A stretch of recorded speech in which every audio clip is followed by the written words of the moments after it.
the Nachmanides, the Ramban speaks about, right? And I don't want to go too off topic, but that's just the explanation what it means, Esther min haTorah minayin. Where do I know Esther from the Torah? That's what it means. Now, what does the Talmud tell us? Esther min haTorah minayin. Where do I know Esther from? Because Vanochi Esther panai, I will hide my face, right? Anochi Esther panai, I'll hide my face. And the Purim story is known as the epitome story that is considered hidden, right? Hashem's name is not mentioned once in the Megillah. Right? It's not mentioned once. If you look at the whole Megillah story, and we're not giving class on Purim right now, so I'm just going to do this very quickly. Right? But if you look through the whole Megillah story, it looks like it happened, like, I don't know, it happened in a week, right? No, it was actually a 10-year process, right? So it looked like a political game. It looked like, that person in, that person out, they're crying to this, there's posts on Facebook and Instagram, and oh my gosh, the new queen. So all the magazines, and what dress she's wearing and what earrings and I don't know what, right? And I'm not going to mention any magazines because I don't know them. I have to ask my girls, right? Right, but that's what was going on. That's what was going on at the time. So it just looked like something, a normal occurrence, a normal thing. But Hashem was hidden there. Right? Hashem was hidden there. And that's why I think that the book of Esther, right, and Esther herself represent things that we have to think about during exile.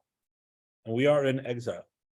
And if one wants to stop for a second and think, right, we are probably in one of the most hidden exiles. Right? We have Torah everywhere, Baruch Hashem. Thank God. Well, we have a kollel, right? Even in St. Louis, Missouri, we have a kollel. Even in Jacksonville, Florida, they have a kollel. Right? They might not have a girls' high school, right? And that's why we moved here. So FYI, that's why we moved here, right? But but they have a kollel. There's Torah everywhere. What do I mean by it's one of the most hidden? We're probably in the most hidden exiles. The reason why we're probably one of the most hidden exiles, doesn't feel like it. Exactly. It doesn't feel like it, and we feel like we're comfortable. Even when we are davening, and even when we are doing mitzvot, right? And even when we are whatever, right? Or even the land of Israel, it's like, this is just our occurrence, our thing. So we have Mazel Tov, Israel, 75 years old, right? Okay, we do a connects, we do this, right? Okay, we have a nice program. Okay, the Holocaust, we light candles, right? Okay, we have a speaker, right? We're just doing. We're just doing. We're just doing. We're just doing, and doing. And we go to daven, and we go to daven on Shabbos. So we only go to daven on Yom Kippur, right? Or we eat kosher. We only eat kosher in the house, not out of the house. We only eat we don't eat kosher meat, but we eat kosher. Whatever you want, right? Wherever we're holding in our lives, right? We make blessings. We don't make. We are living in a hidden reality. We're living in a life of rote. Well, we don't see one thing from the other thing. And that's why the book of Esther and the Purim story is so crucial for us to reflect on, to think about how that Saint Shir again, right? Right? It's so important to reflect on, to realize, right, how this is so connected to our days. And to how we have to get out of that, right, and recognize Hashem. Because even though we do have Hashem in our lives, in each one of us on our respected level, and hopefully we're all growing, but it's just something that's like just another punch card. Take a selfie with God if I was able to. Right? That's what it is. So let's think about we're going to think about a few things about Esther. That's the introduction. And just a few things about Esther that, and this is really why I really wanted to talk about Esther, because how this is so important and so something to reflect upon, right, in our day-to-day lives. So there's Jim Morrison. I don't know who he is, but I found this quote. Anybody know who he is? He's a singer. Okay. I wouldn't call him a singer. Okay, I guess I'm being recorded here again. Right? The most important kind of freedom is to be what you really are. Right? You trade in your reality for a role. You give up your ability to feel and in exchange put on a mask. Know yourself. That's the most famous philosophical the thing that with that dictum that we work on. Know yourself. We are constantly putting on masks. We're constantly trying to reflect. Is that like a song he had or a quote he said? Does anyone know? That's not like a song. Yeah, it's probably a quote that he probably a quote that he He was. was a philosopher. Okay. He was a singer. Right. So right. So this is I found this beautiful guy. You know, I say if he said it, good for him. If he had a time that you know, as Pirkei Avot says, Ezu HaChacham. Anybody know how to finish that? Halomeid Mikal Adam. Who is a wise one? One who learns from every person. Right. So it's a great quote. It's really bringing something out into the focus. Right. We so many times trade our reality for a role, for something else that we want. Right. The important things of lives, and we all do it. Right. Sometimes more often, sometimes less often. Know yourself. Know who you are. Esther is someone that knew who she was. Right? Esther was someone that knew what her role was. And she played it beautifully. And we're going to now talk about a few things that Esther did beautifully in her role. One unbelievable leadership skill that we find from Esther, and this we found also, we spoke about from Avram, we spoke about from Moshe. So just I like showing certain things are just consistent, right? And we're going to go through this one quickly because we elaborated on the other ones. We find that Esther, even though she was the queen, right? Even though she could have, you know, she was the queen. That's it. You don't have to say anything else, right? Still, what did Esther do? Right? Esther still asked advice from her uncle, Mordechai. Right? She went and asked advice from her uncle. Right? She said, what should we do? Right? She said, what should we do? Right? How should we deal with this? And then when Mordechai told her, and she said, but I'm going to get killed. Right? He said, go for it anyway. And what did he say? Okay. She inputted her own advice, go gather all the Jewish people, fast. Right? Mordechai said, okay, good. But she listened to others. Not only did she listen, but she requested. And this is a theme that we find all the time. Good leaders, people that are growing, ask for help, ask for advice, seek it, and listen to it. Not only ask, we all know those people that ask for advice, and you give them a nice piece of advice, right? And then, you know, they don't listen. It's like, why'd you waste my time? I just wanted to hear what you have to say. What do you care what I have to say? If you every time you're not going to listen, say it's not always okay. Sometimes they think, you know, they don't have to always listen to your advice. But if it's consistently, you know those people. But Esther listened. She came back with a little something, you know, and they back and forth, but she listened. You know, I was talking to someone the other day. I asked someone for advice the other day. And we left it at that. I wasn't sure what I was going to do. I thought saw one way, she saw another way, but she heard what I had to say. So we went back and forth and we weren't sure. Right. I saw her a few days later and she asked me, so like, what did you do? So I said, actually, I listened to you. Right. I listened to what she had to say. Put a tremendous smile on her face. Right. She told me afterwards, said, I spoke it over with my husband. He held like you. Right. I said, I hear. Right. And it was difficult. It was a back and forth. It wasn't exactly, there's a lot of different moving pieces. Right.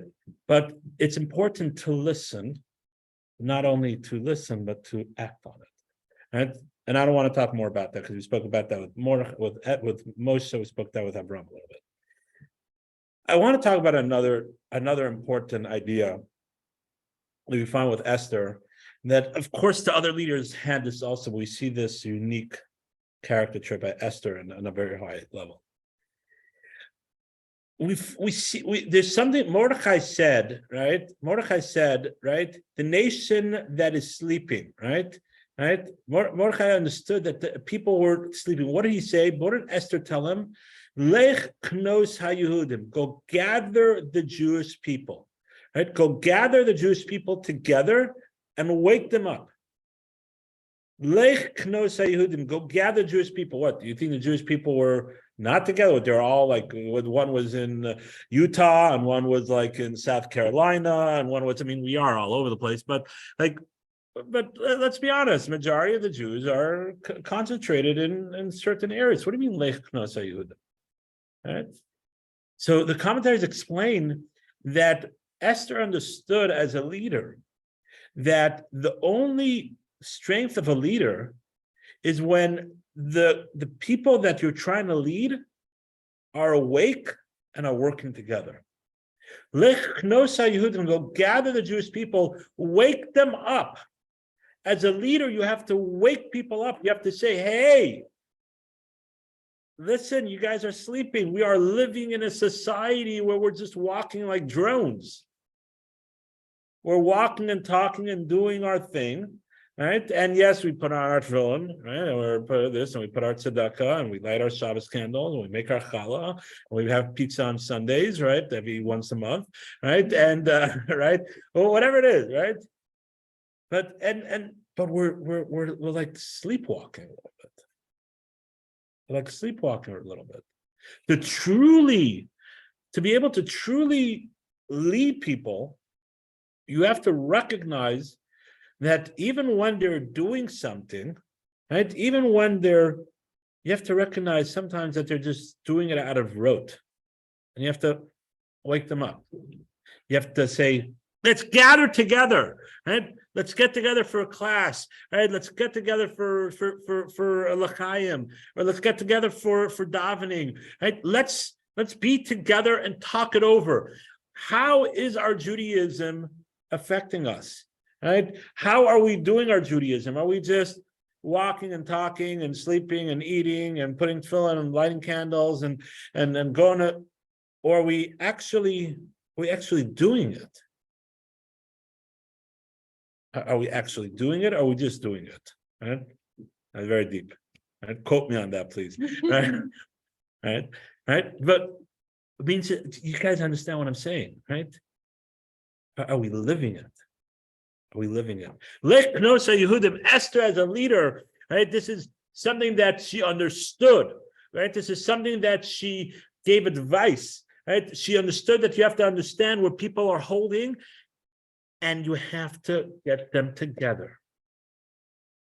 And in between me and you, nowadays, it's one of the hardest things to do. Even on Zoom, is not really considered together. Right. First of all, the COVID really destroyed this a lot, right? Because even before COVID, it was harder, but it wasn't as hard. Because whatever, why you got together. But with COVID, right, it got much harder. Much harder because we got used to just being in our pajamas with just a shirt on, right? And having a nice conversation or a meeting or a board meeting or whatever it is. We have to get together. The only way that we could become stronger is by personal interaction. Because until you actually see each other and able to talk and say, okay, so what are we doing? How are we learning? How are we growing? Right? You can see the person's expression. You can see if they're like, right, or they're enthusiastic, right? Or they're contemplating, or they're reflecting.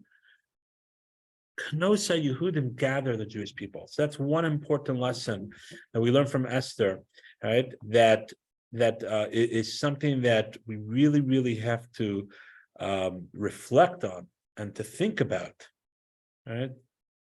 Let's try to encourage our friends and our family and our children, right? And our synagogue to get together more. Because when we're together, we build each other up. Sometimes, unfortunately, when we get together, if it's a bad crowd, you put yourself down, right? And that's something that I have to put that out there, right? Because sometimes you might not be wanting to eat a certain thing or do a certain thing, but if you have that sort of peer pressure from your friends, everybody else is doing it, right? The group or whatever it is, even if you're older, it does not mean the peer pressure like teenagers, but a different kind of peer pressure. You'll do something that's not good either. But right now we're talking about healthy people, right? Spiritually, right? But when you're together, you help each other out. That's one point. Any questions or comments on this? Okay, so let's move on. Another unbelievable concept we find by Esther. I want to bring this out from Rabbi Schwab. Rabbi Simon Schwab, of blessed memory, right, writes about the Meraglim, about the spies, right? He says something interesting about the spies. Simon Schwab says there are two kinds of people, right? Two people can look at the same thing and see something totally different, right? They see the exact same thing, it could see totally different. Right? Says Rav Schwab, the spies saw giant fruits and vegetables, fruits, grapes and period. What did they see? They saw failure. They saw craziness. And God made a miracle that there was a lot of funerals that day that people wouldn't bother them. They saw it's a land that kills its people. They didn't realize that God was doing this for them. Right? They saw the negative. Right? They failed to see the holiness in the land of Israel. And then you have someone else like Kalev and Yeshua, who saw the miracle of God, saw the hand of God. This, my friends, is something that we do all the time, right? We do this all the time, right? We see something, it's not easy. I'm not saying it's easy. Sometimes it's easier, sometimes it's harder. But sometimes we see something and either we don't realize that it's God, think how we're successful, right? Do we see God's hand in there? And if we do, how much do we see God's hand? How much does God play a role? Is it 1%? Is it 2%? Right? Is it 50%? And what's God's role there? Now, of course, it has to be that we spoke about this after class last week. Mazel Ol Mazel Tachton. If you remember, we spoke about that. Nice discussion, right? So, of course, there's certain times that you have to put the effort in. It doesn't take away. Of course, you have to put the effort in. You have to work hard, right? But how do you look at it? How do you look at it? The whole mitzvah is tzedakah. Says Moshe Feinstein, or I forgot who. The whole idea of tzedakah is to remind us. Tzedakah is, yes, it's a nice thing, and it's a kind thing, and it's a moral thing, 100%. But the real depth of tzedakah, the real lesson of what we're supposed to learn from tzedakah, is every time that we give tzedakah, how much are we supposed to give? 10%, right? Every time we have to remember that when we're giving tzedakah, we're giving the allowance that God tells us we have to give. Right? We are reminding ourselves that really it's God that gave us the money, and God says, "Hey, I'm going to allow you to have this money, but I want you to give 10% of it to charity, to the needy, to the schools, to the organizations, to your synagogue, right? To a worthy Jewish cause that brings more spirituality into the world. Right? That's what I want you to give.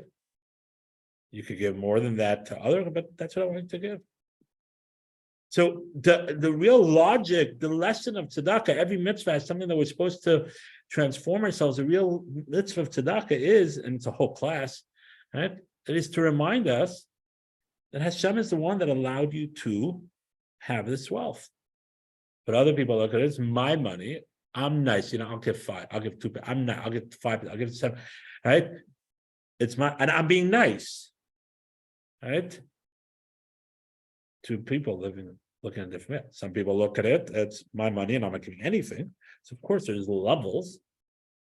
And the person that's giving tzedakah, of course, is getting reward. It's not all or nothing. Judaism is not all or nothing. But it's the epitome that we're supposed to aim for. So we do this every day. Right? We do this every day. Right? Someone cuts us all these different things. We do this every day.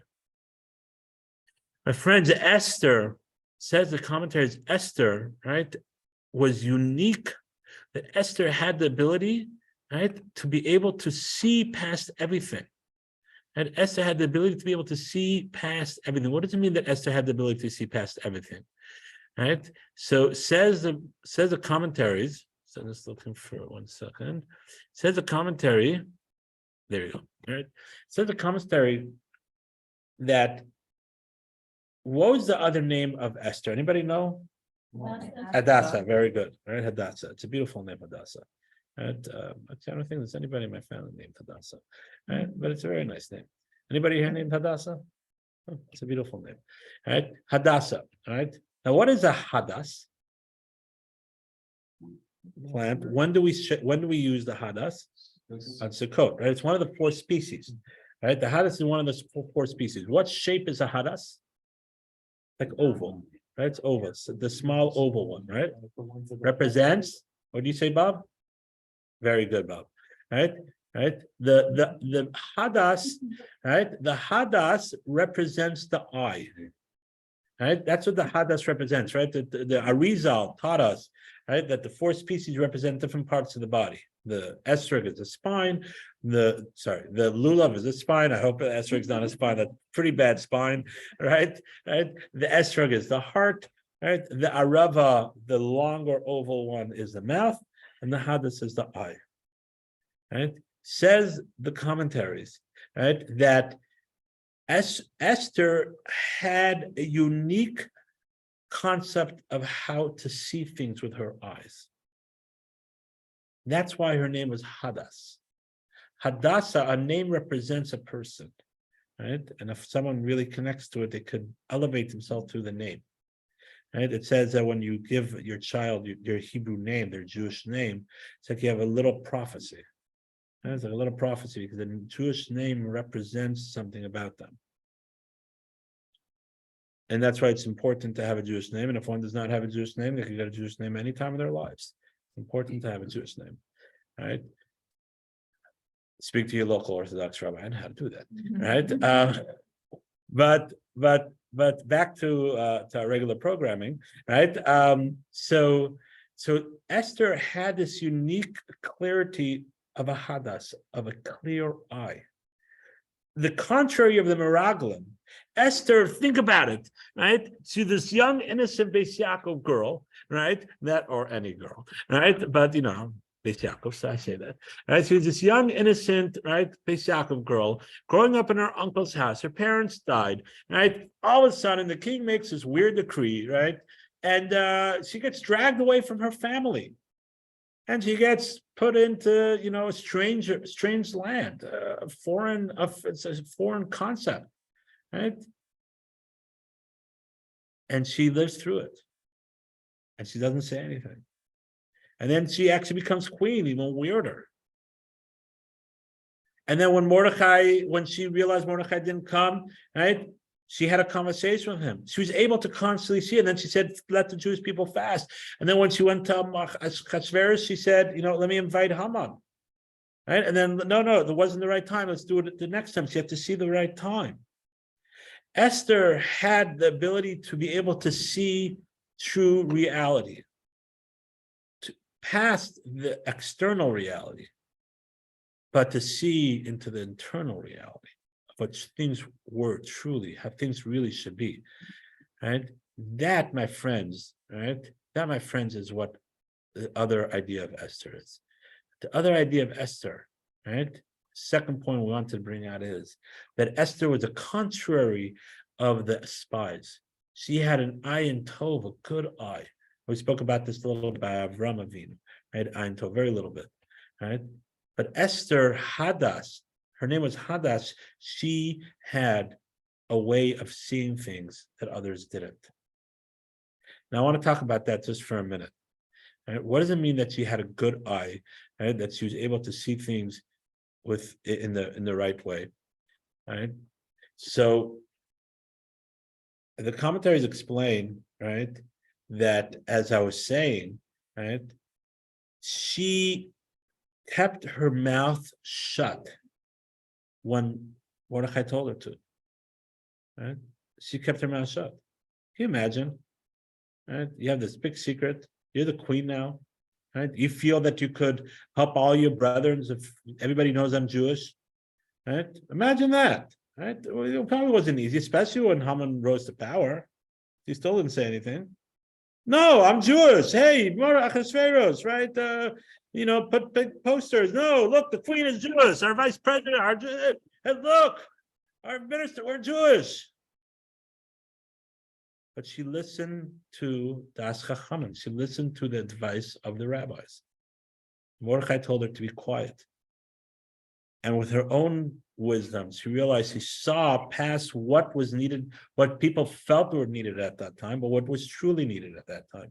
Because the whole miracle of catching Mordechai, Haman, hey, whatever it is, and the whole surprise wouldn't have worked if everybody knew that she was Jewish.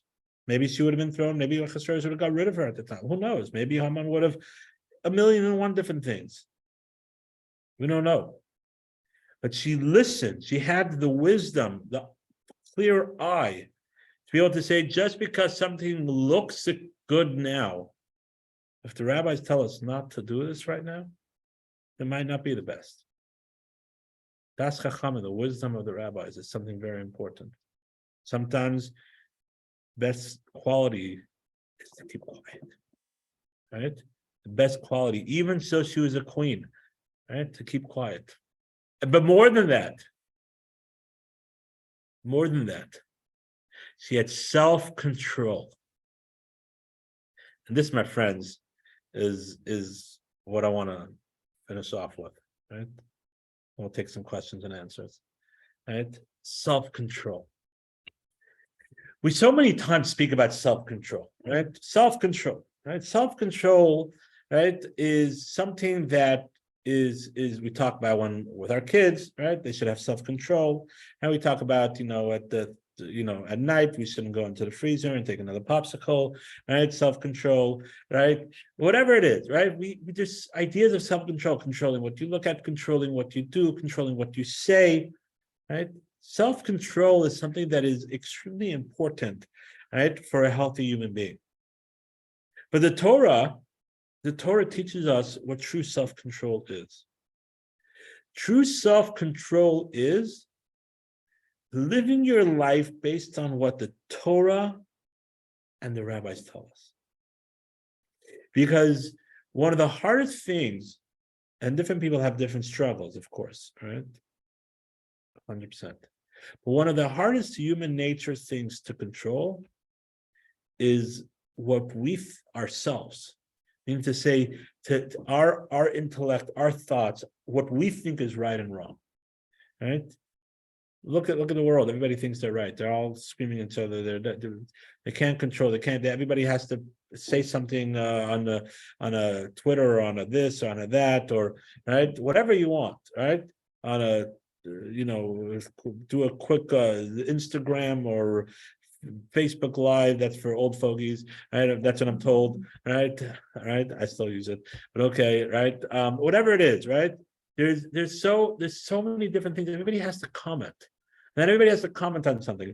And when we were living in Eretz Yisrael, I think when we were living in Eretz Yisrael, maybe it was when we just moved to Kansas. Right. So I used to read the news a lot. Right? I liked reading the news. And I used to read some of the Jewish sites also, Eretz Yisrael, this and that, a lot of Jews and non-Jews. And a lot of they started this. They were just starting where people wrote their comments on the bottom of the news article. Right? It was like I don't know, 2008, 2010. Might have been around for a little while, but and I used to read through the comments, and I used to get so frustrated. Like, this is an idiot. Like, what are you saying? Sorry, my language. Right? Well, like, what are you saying? Like, what are you thinking? Like, you misunderstood the articles that, like, what you. I remember my wife told me once, she said, "How do you stop? Stop. Why are you getting so, what do you care what they have to do?" So there's someone just saying something. She was right. It's important to be informed, but every person has to give their 2 cents. Right? Everybody has to come on some thing on Facebook. There's 1,500 comments. Right? Everybody's saying, and then they're back and forth, and so many people are saying the same, but they try to say it in a different way. Right? Yeah, so when I post on, it's good because it generates things and it gets people involved. But everybody has to feel like they need to be heard. They can't control themselves. And we don't understand. Sometimes we hurt people. Sometimes we say stupid things, right? And but other people don't realize, and they get affected by it, and they do stupid things. The ability to have self-control, to control what you say, to have self-control and to say, you know what, if the Torah tells me not to speak, I'm not going to speak. If the rabbis told me not to do something right now, I'm not going to do it. Or if they tell me to do something, even though I think it's not to do, I'm gonna do it. Self-control is the ability to, even though people will think that it's not self-control because being controlled by other people. No, that is true self-control. Knowing who you want, you're not being controlled by them. It's your choice to say that I want to listen and live my life based on that thing. Shavuos is just a few weeks away. Right? The only person that's truly free is someone that is osik b'Torah, someone that is learning Torah. But it's more than learning Torah. Osek is busy, that's his business. Asek is business in modern Hebrew. Right? And Yasuk, I'm busy. He's busy, his life is busy with Torah. Why is that freedom? Really? The Torah is one of the most restrictive things in the world. Right? It even controls how I tie my shoelaces. And that's like a custom. It's brought down in the Talmud and the Code of Jewish law. But really? So after Friday night, you use the bottom challah. Shabbos day, you use the top challah. Right? I don't know. Okay, so yeah, it's my choice to put which challah on top and bottom, right? But really? Ein lecha ben kohen, a more free person than one who's osek b'Torah, one who's learning Torah? And the answer is yes. Because Torah, when you learn Torah, you are giving yourself the knowledge to be able to choose to keep it. Then say ein lecha ben kohen l'misha oseh Torah, one who's doing the Torah. And one who's busy with the Torah, learning the Torah is their lives. Because when the Torah is your life, then you are allowing yourself to make a true decision, your own decision of what you want to do, because you are educating yourself, right, with the knowledge to be able to choose. And that's true self-control. True self-control is realizing that I need to have knowledge. And then I make a decision, and then I live by that decision.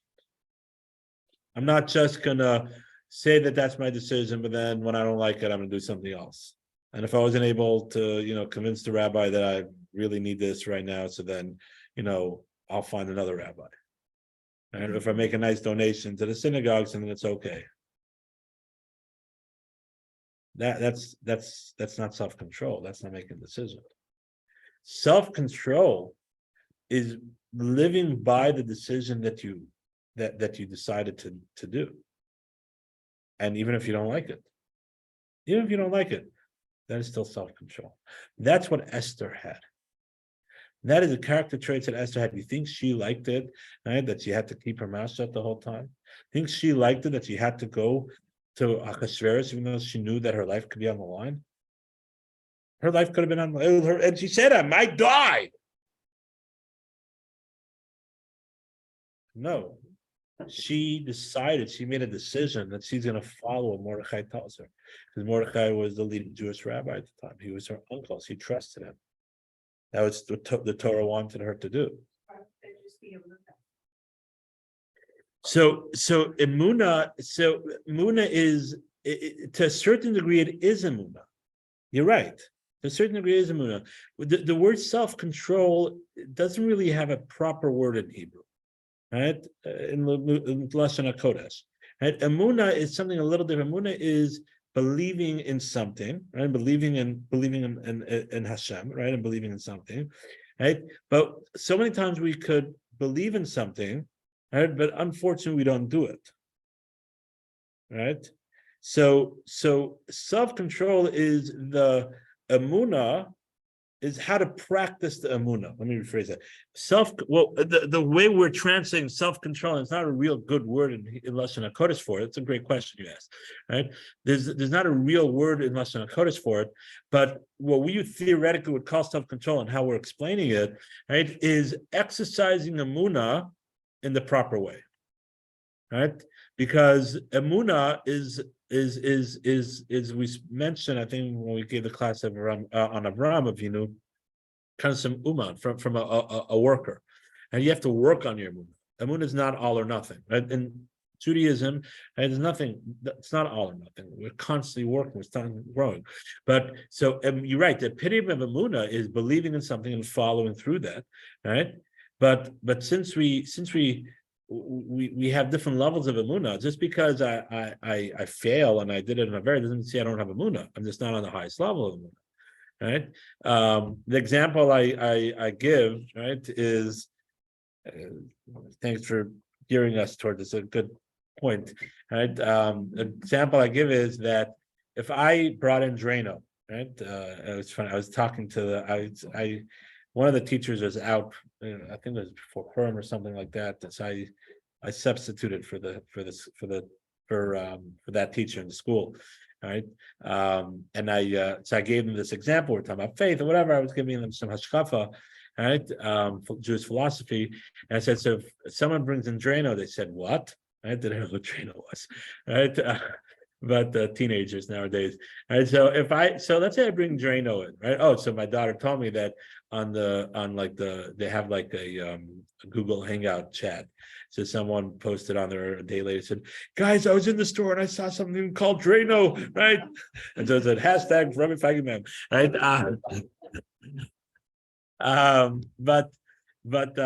So if I bring Drano in, right? And L'chaim cup, okay, come, right? Here's a Drano and L'chaim cup. You want some? No, No. Why not? well, it's not for drinking.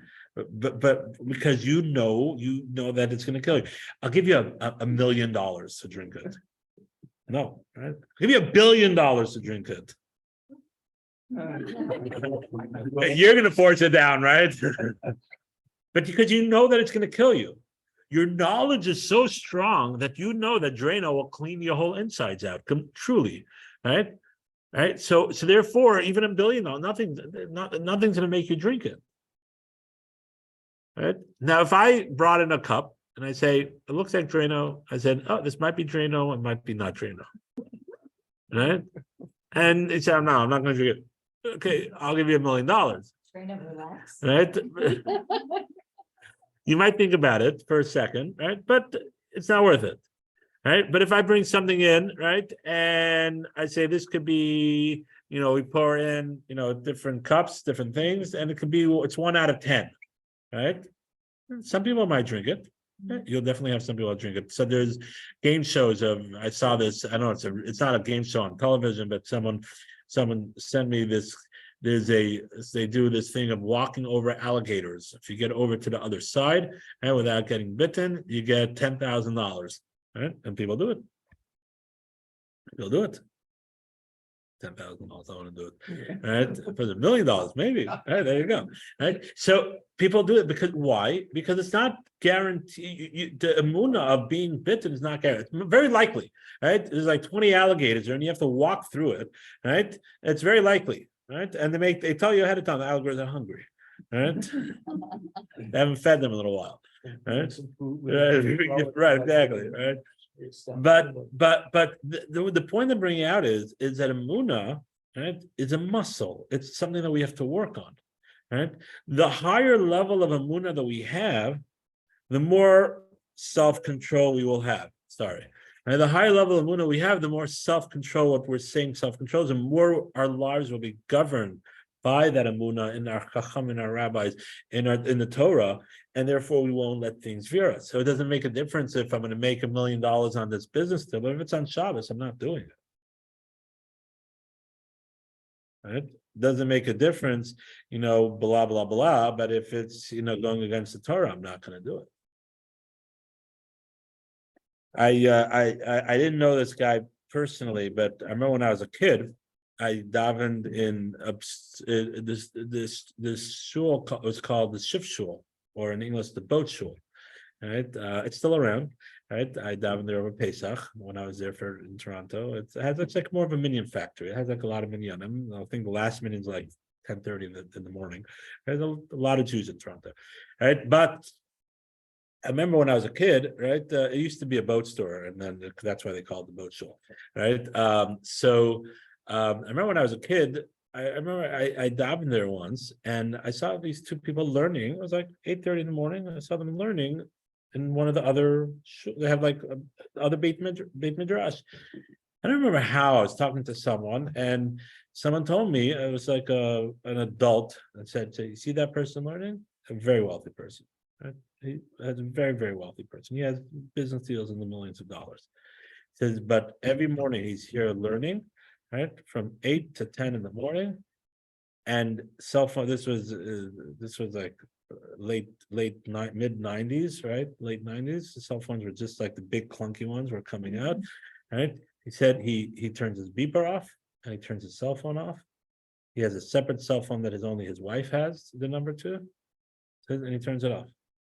And everybody in the office knows that you cannot reach him from 8 to 10 in the morning. It doesn't make a difference what's going on. And he said, the story goes, and again, they don't say this about me, right? But the story goes, right, that there was this one time they were in the middle of a very big business deal, multi-million-dollar business deal, and the office was trying to get a hold of him because he needed to sign it, right, during that time, and they couldn't get a hold of him. So they called the wife. The wife said, "No, no way. This is you know the deal.